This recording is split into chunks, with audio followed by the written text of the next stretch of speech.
What is going on, YouTube? Welcome back to a new video. In this video, we are going to go over something that we haven't really done in a while and what I'm building a portfolio around for my retirement.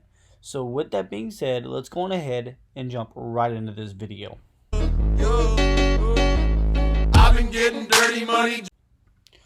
Okay guys, retirement, if you're investing, that's pretty much your goal. If you're in the United States, it seems like really any other country, you want to be able to create income without you working, passive income, right? That's what everybody talks about.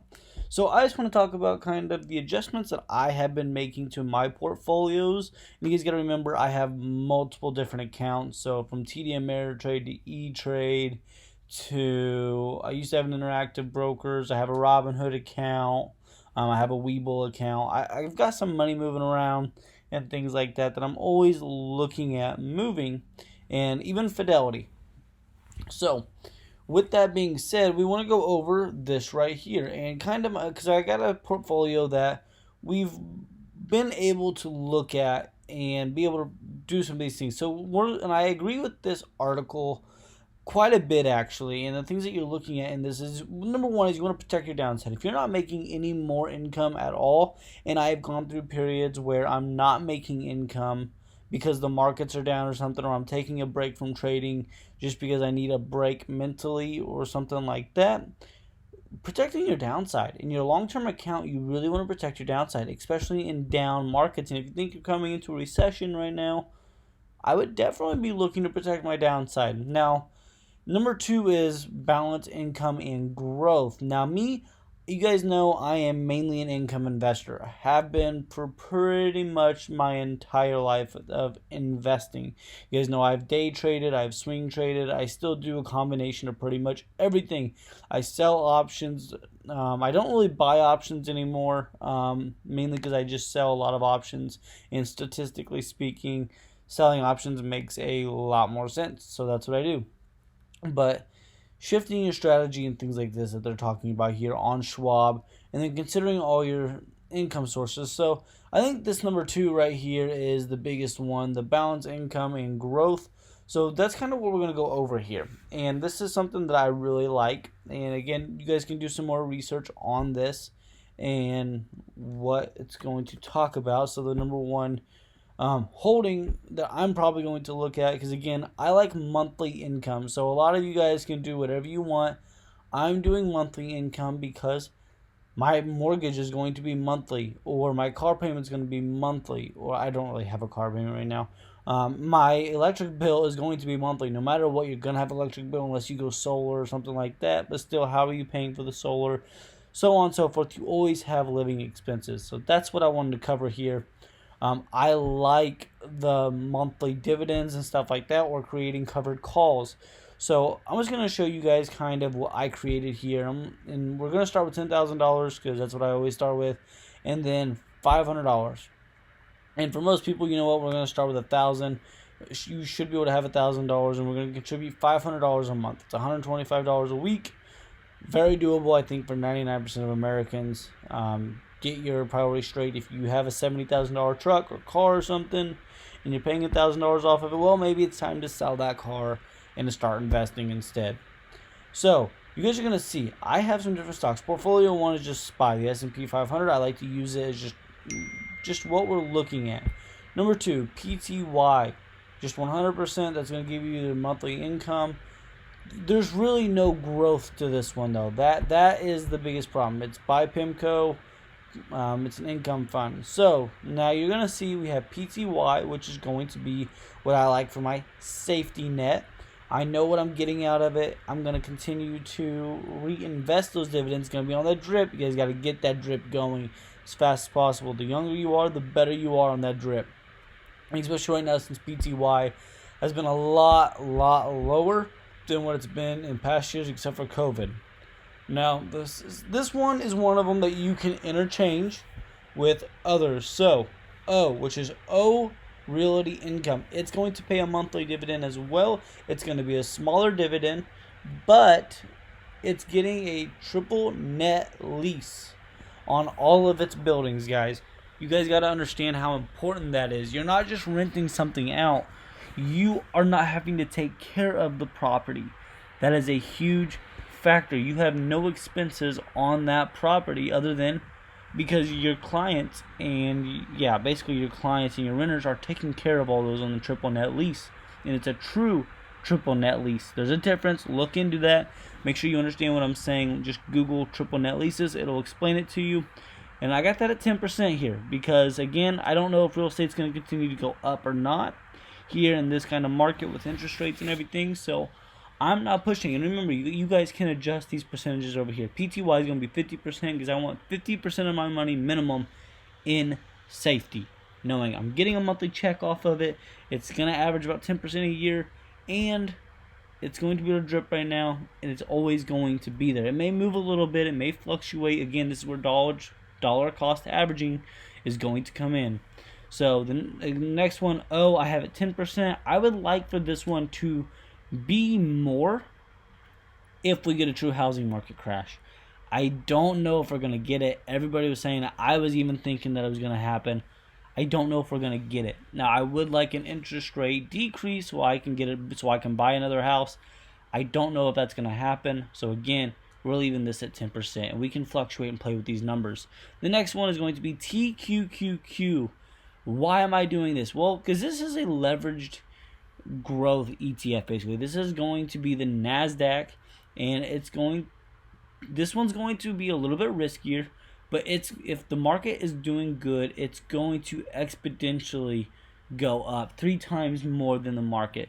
So I'm going to put this there, and some people are going to say you're crazy, it's nuts. Again, do this with your own money. Maybe you switch these two numbers around. You put the TQQQ at 10%, or maybe you split them 20 and 20.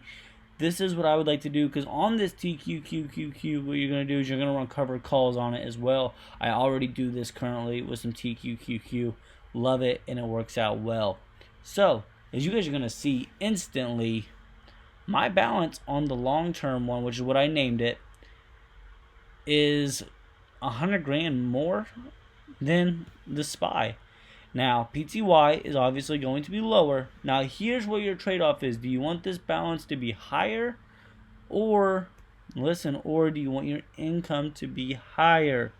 Now, this is where it comes in. Now, obviously, you have more money technically if you did the long term with it. And you would have even more. And this is where I can't show this on this platform. Again, this is on Portfolio Visualizer, and I love this website. But you can't show it. So your annual returns are there. This is where it gets tricky, and what I'm saying is it doesn't show you. So obviously you're going to start out after, let alone just about 10 years, 12 years, 11 years, whatever. PTY is going to perform you $13,000 a year on just PTY. Long term is only going to generate you almost $6,000, $5,700, and SPY is only going to generate you $2,600 a year in dividends. Now, here is the thing. The long term, per 100 shares of TQQQ, I believe you can get anywhere between $25 to $50 more a month. So, that's going to grow exponentially as well, and I think you should continue. If you bring that income in to it, you can either reinvest in TQQQ, or you can split that money evenly up. Same with your percentages into the other stocks. Now again, you can throw some other stocks in here too if you want. This is just the 3 that I chose for it because I don't want to be super saturated and into a ton of it. This is going to TQQ is going to expose you to tech and things like that. So obviously the long term is doing better, and you guys got to remember it's still doing better than what the other ones are doing, even since we've started coming down since January. Now, obviously, TQQQ has fallen down pretty much it's fallen down a nice chunk since January. That's part of it. Now, me being me, in the dips, you buy.